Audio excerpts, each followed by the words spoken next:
Okey, Assalamualaikum. Hari ni saya nak ajar adik Jaka, nama dia Jaka. Jaka Sembong. Macam dalam filem tu. Okey, ni aja. Jaka apa? Jaka Adianata.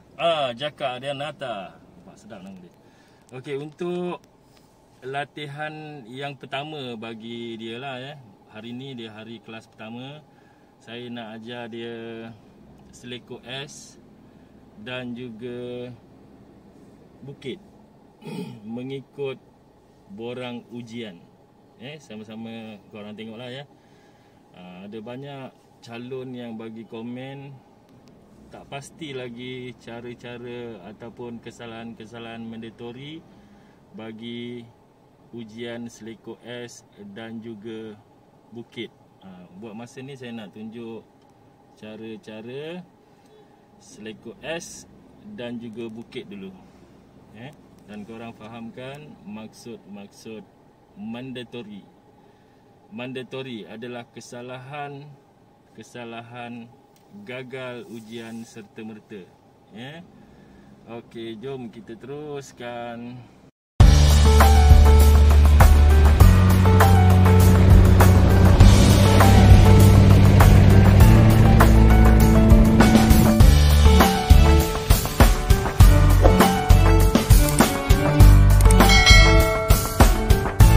Sekarang ni kita nak pergi seleko S. Tu nampak tu seleko S.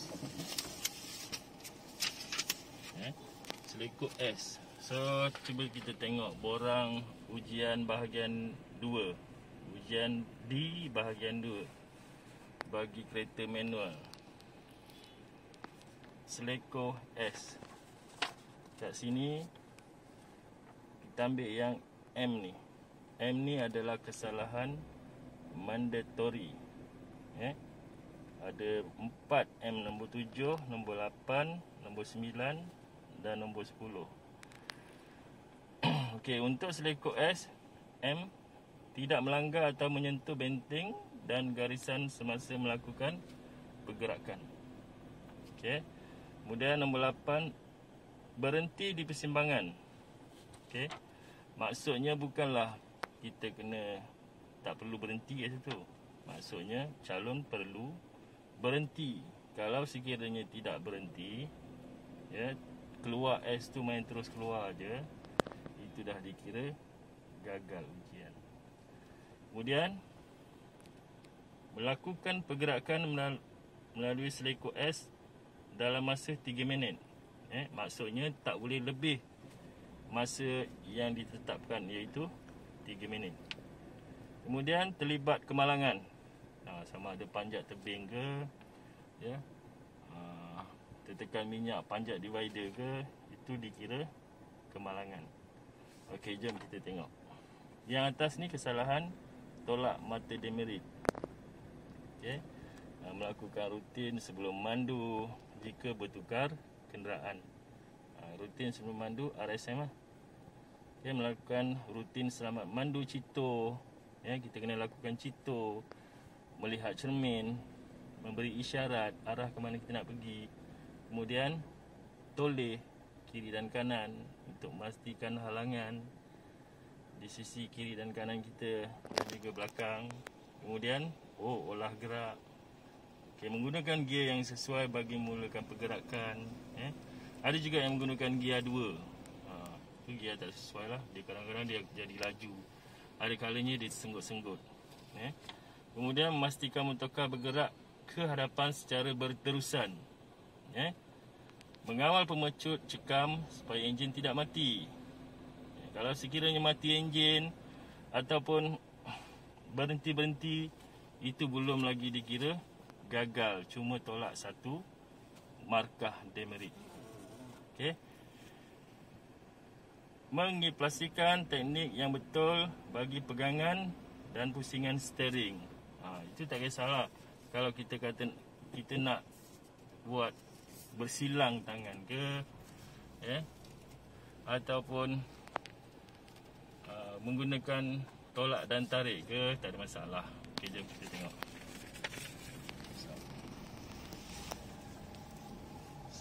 S.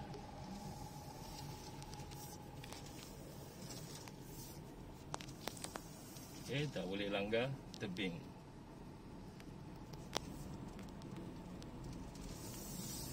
Tak boleh lebih masa 3 minit. Tak terlibat kemalangan.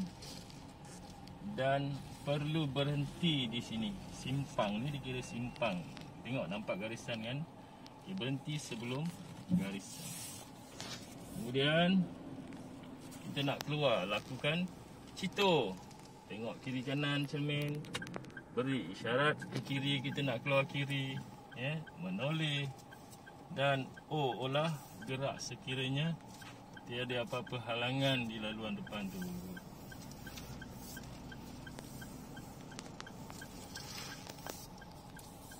Kemudian kita nak pergi ke bukit.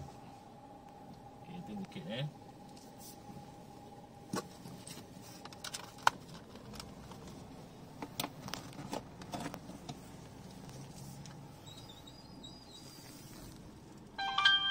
Untuk bukit. Okey, ni naik.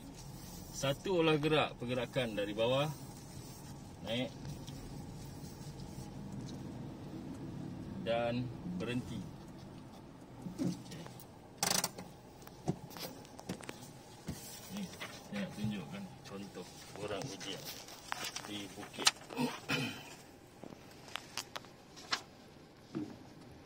Ada 11 perkara, 1 hingga 11. Okey, kita ambil yang M dulu. M ni daripada nombor 7 hingga nombor 11. Berhenti dan meletakkan kedua-dua roda hadapan tidak melebihi 50%. Maksud tidak melebihi 50% tu kita daripada bawah naik. Kemudian berhenti. Berhenti tu tayar bulat Kalau misal kata 60% terkeluar daripada garisan kuning, itu tak boleh. Jelas Di atas garisan kuning secara berterusan. Tadi saya buat tadi dengan satu olah gerak naik. Dia tak boleh jalan berhenti, jalan berhenti, jalan berhenti, itu tak boleh. Itu dikira gagal. M ni adalah mandatory. Kemudian nombor 7, tidak melanggar ataupun menyentuh garisan. Garisan, maksud garisan bukanlah garisan kuning atas. Ni garisan tepi-tepi kita ni. Tepi-tepi kelaan Tengok garisan tepi-tepi Okey. Kemudian benteng. Benteng yang ada dekat tepi bukit tu, benteng ataupun divider atau tiang penanda. Inilah tiang-tiang ni. Jadi kita jangan sentuh dia. Sama ada langgar side mirror ke, langgar tepat ke, sama ada langgar tiang ataupun tapak tiang. So kita tak boleh langgar dia. Kemudian semasa mendaki dan menuruni bukit. Semasa naik dan menuruni bukit. So kita tak boleh langgar benda-benda yang disebut ni tadi. Okay, kemudian nombor 9, M, mandatory. Kedua-dua roda hadapan tidak berundur melebihi 50% dari garisan kuning. Ini banyak berlaku. Dia dah dapat tepat dah. Okey. Dia dah dapat tepat dan dia dah bunyikan horn ni, angkat tangan ni, horn setelah puas hati meletakkan kedua-dua roda hadapan di atas garisan kuning. Dia dah masuk dah puas hati. Kemudian bila dia nak gerakkan kereta, kereta tu berundur. Dan apabila berundur, tayar tu terkeluar lebih daripada 50%. Sama ada 55% terkeluar dari garisan kuning, itu pun dikira gagal ujian. Jelas maksud mandatory. Nampak susah kan? Tapi inilah yang dikatakan ujian. Kalau sekiranya calon boleh tempuh halangan-halangan tersebut, maka berjayalah untuk ujian bukit. Okey, 1 hingga 6 adalah kesalahan tolak mata demerit. Horn dah angkat tangan. Kadang ada yang tanya saya, cikgu kalau tak horn boleh ke? misal kata tak terlupa horn bila dah puas hati kedudukan tayar depan dalam garisan kuning kan. Misal kata terlupa, dia cuma tolak satu, mata dia merit, belum lagi gagal. Kalau sekiranya penguji gagalkan ujian atas alasan yang tolak satu markah ni, kita boleh rujuk kepada pegawai tertinggi, dan kita boleh protes. Terang-terang nampak ni kan, ini contoh borang ujian lah. Apa yang JPJ ataupun pihak pegawai QTI menguji, inilah borang yang sama untuk ujian memandu tersebut. Ini bagi borang ujian bahagian di manual. Sekarang kita nak melepasi halangan bukit. Okey, letak sekejap. Jalan. Okey, banyak cara cikgu-cikgu mandu ajar dekat sini. Ada yang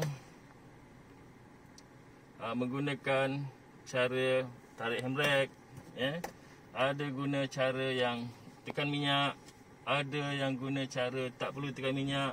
Jadi kita ikut apa yang cikgu kamu ajarlah. Okey, biasa saya ajar ikut pada calon. Calon rasa puas hati dengan cara satu, kita ajar dia cara nombor satu. Kalau dia puas hati dengan cara nombor dua, kita teruskan dia dengan cara nombor dua. Kalau sekiranya dia puas hati dengan cara yang ketiga, seperti dalam video-video lama saya tu, ada 3 cara untuk melepasi halangan bukit, terpulang pada calon tu, ikut keselesaan dia.